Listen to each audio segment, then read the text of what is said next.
মার্কিন সেনা সদস্য হত্যা বা জীবিত আটক করে কর্তৃপক্ষের কাছে হস্তান্তর করলে প্রায় $30,000 পুরস্কার দেওয়ার ঘোষণা দিয়েছে ইরান। দেশটির সেনাপ্রধান মেজর জেনারেল আমির হাতামি বলেছেন, পারস্য উপসাগরীয় অঞ্চলে মার্কিন বাহিনীর উপস্থিতির সময় শেষ হয়ে গেছে। রোববার তেহরানে জাতীয় সাংবাদিক দিবসের এক অনুষ্ঠানে এই ঘোষণা দেন আমির হাতামি।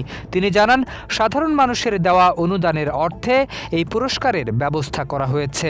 কোনো ব্যক্তি মার্কিন সেনাকে হত্যা বা বন্দী করে কর্তৃপক্ষের কাছে দিলে তাকে প্রায় $30,000 দেওয়া হবে। 5+ স্টার রেটিং প্রাপ্ত দেশের সর্বোচ্চ বিদ্যুৎ সাশ্রয়ী ওয়ালটন এসি। স্মার্ট কমফোর্ট এখন নেক্সট লেভেলে। কোনো নারী এ ধরনের কাজ করলে পুরস্কারের অর্থ দ্বিগুণ করা হবে বলেও জানান তিনি। পাশাপাশি ব্যবহৃত অস্ত্রটি দ্বিগুণ মূল্যে কিনে জাদুঘরে রাখার কথাও বলা হয়েছে।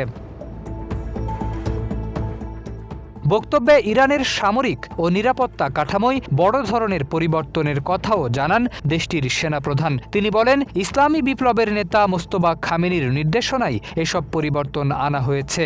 এর অংশ হিসেবে সুপ্রিম ন্যাশনাল সিকিউরিটি কাউন্সিলের সচিব সহ শীর্ষ 6টি পদে নতুন কর্মকর্তা নিয়োগ দেওয়া হয়েছে।